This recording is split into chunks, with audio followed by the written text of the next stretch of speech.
Hello everyone, I'm Umehani and welcome to my YouTube channel. So today I'm going to address a request which I received from a lot of viewers, and that is on public speaking. This is a topic that I have been delaying from a very long time, and I know that, and I apologize for doing that. The reason why I delayed this topic is because I started with the Art of Presentation series, and I really did not want to address another topic in between the series because this would just break the monotony of the entire series. Another reason that I had in mind of delaying this topic was that this topic of public speaking is a massive topic in itself, and I will definitely not be able to cover the entire public speaking topic in one video. So I really wanted to break this up into various pieces. So I'm going to start a series called as the Public Speaking series, which is going to be divided into two parts. The first part is a part that I'm going to address today. So what I'm going to be talking about is what are the things that you need to keep in mind before the event or before you go up on the stage. So this is the first part. The second part is going to come up next week, where I'm going to talk about what are the things that you need to keep in mind when you are on the stage or during the event. So before I start, I want to break the biggest myth related to public speaking, and that is you need to know English if you want to be a great orator. No, you don't have to know English if you want to be a great orator. You can talk in any language that you are comfortable in, but all you have to keep in mind is that your speech and the way you're going to deliver your speech has to be powerful so that you are going to win the hearts of people around you. आप हिंदी में भी बात कर सकते हो और फिर भी आप एक बहुत बहुत बड़े पब्लिक स्पीकर बन सकते हो. हमारे खुद के देश में ऐसे बहुत सारे लोग हैं जो अपनी स्पीच हिंदी में डिलीवर करते हैं, और ये बहुत बड़े मोटिवेशनल स्पीकर्स और इन्फ्लुएंसर्स हैं, और इनको देखने के लिए लोग पता नहीं कहाँ से आते हैं. और क्यों आते हैं? क्योंकि ये लोगों का दिल अपने वर्ड से, अपने शब्दों से, अपने लफ्ज़ों से जीतते हैं. So I've been talking about public speaking from a long time, and I'm sure some people must be wondering what is this public speaking all about. So public speaking is nothing but, in simple terminology, it's talking to live audience. Okay, and when I say live audience, sometimes people might use presentations, videos, or some kind of props to convey the message along with their speech. Now the speech can be either formal or it can be informal. What is the motive of talking to people is either you want to inform them something, or you want to influence them, or you just want to entertain them.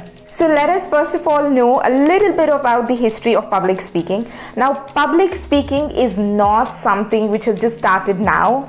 It is a very, very old technique. Although there is a lot of evidence, of public speech training which is given in Egypt, but the first written evidence about oratory was in around 2000 years back, which came from Greece. So any citizen who wanted to succeed in the court or in their social or political life, they had to get trained in public speaking. Now, can you imagine how important public speaking was even 2000 years back?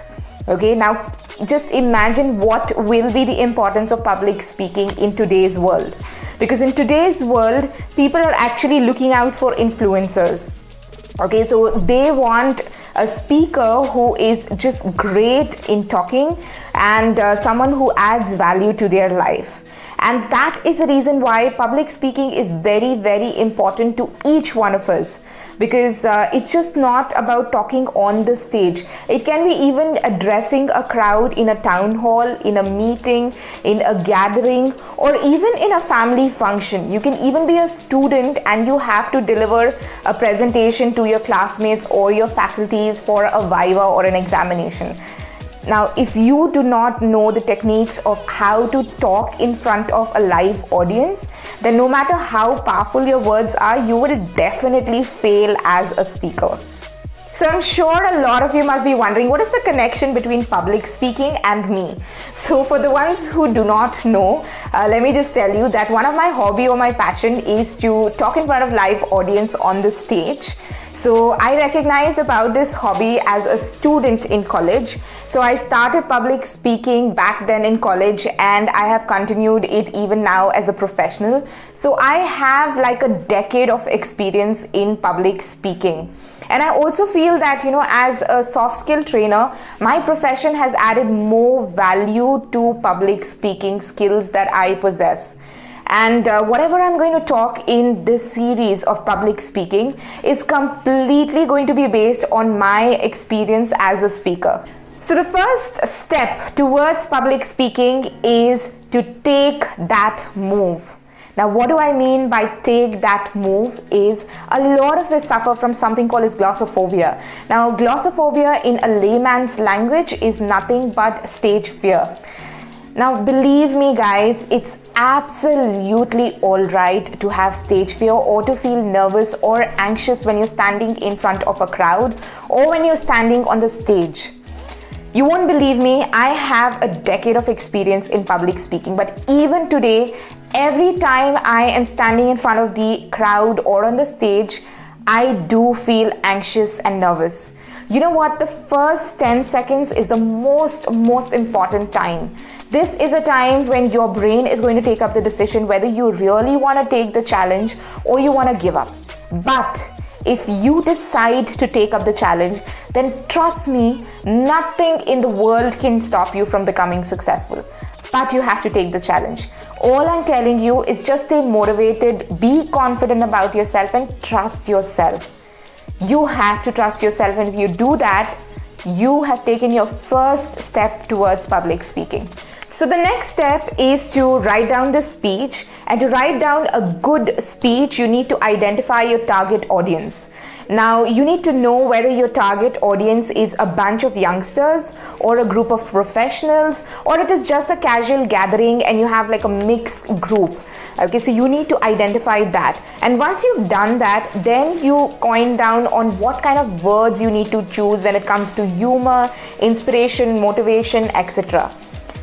The choice of words is very important because this is going to help you make your presence strong on the stage. So once you have your script ready, what you have to do is memorize the entire script by heart. Yes, you have to memorize it by heart. See, it's okay to carry short notes when you're going up on the stage or in front of the crowd and refer it only when required. But what I personally do not recommend is to look at the notes all the time and start reading the entire speech from your notes. This is going to create a very bad impression about you in front of the crowd because they will assume that you're just not prepared. You're just standing in front of them and reading it. So once you have memorized your entire script, I want you to stand in front of a mirror and start telling your entire speech. Okay, so what happens when you're standing in front of the mirror is basically you get an opportunity to observe your facial expressions, your hand gestures, your entire body language. See, it's it's very important to have a good script and use good words, but believe me or not, the audience is going to observe your body language more than your words because that is the power of body language. Body language is very important when you are talking in front of a live audience. So the next step is a little bit annoying, not for you, but for other people, because you have to catch hold of people like your family or your friends who have to sit and observe your mock speech. So a lot of times what happens is that as a person, we may not be able to identify our flaws, but the people observing us can actually tell us where we went wrong. But what's important here is to identify the right person, because the right person will be able to give you a constructive feedback. If you happen to select the wrong person, then trust me, this is going to do nothing but add to your workload. So the next thing that I want you to do is record your entire speech. So what happens when you're recording your speech is you not just get an opportunity to observe your body language, but also your voice modulation. Now, voice modulation is very, very important when it comes to public speaking, because this is one of the biggest reasons why your audience pays attention to your speech. So the seventh tip is going to be to check every single equipment that you're going to use, right from your mic to your presentation to your PPTs, your videos, etc., etc. Because it's better to check all the stuffs beforehand and avoid all the technical glitches that can happen rather than regret at the last minute. So the next thing that I would suggest you is try and see if you can get the opportunity to go up on the stage and practice once before you actually go in front of the live audience. So what happens when you go up on the stage and practice is you kind of understand the space. So you understand where can you stand, what are the spots that you can move around while you're interacting with the audience. Having a comfortable position on the stage helps a lot in building your confidence. And again, when you are practicing on the stage, you kind of assume that there is an audience in front of you. So this actually helps in removing the stage fear. So like I said earlier, it is absolutely all right to feel nervous or anxious before your speech. So what you can do is probably try a quick breathing exercise before you go up on the stage. So what I generally do is I take like a deep breath and then I release it out, and then I tell to myself, honey, you can do it. And I generally do this thrice. I tell this to myself thrice, and it really works out for me. So the last thing that I want to tell you guys is just keep it simple. So if you have a PPT, then just ensure your PPT is not overloaded with information. To know more about PPT designing and what are the things that you need to keep in mind, I would recommend you to watch my previous video, which I have designed on the art of presentation, where I have discussed a lot about designing PPTs. I shared this link with you in the description box below, so just refer to that. And if you have a prop that you're using, then just ensure the prop is not too flashy. And again, if there is anything that you want to distribute to the audience, which they have to refer while you are talking on the stage, then I would recommend you to distribute this before you go up on the stage. Because if you're going to do it after you're on the stage, then it's going to break the monotony of your speech. So these were my 10 tips on what are the things that you need to keep in mind before the event or before you go up on the stage. I really hope that these 10 techniques are going to help you develop a great speech and presentation. If this video has helped you, then I want you to subscribe right now if you haven't subscribed. And while you're subscribing, do not forget to press on the bell icon.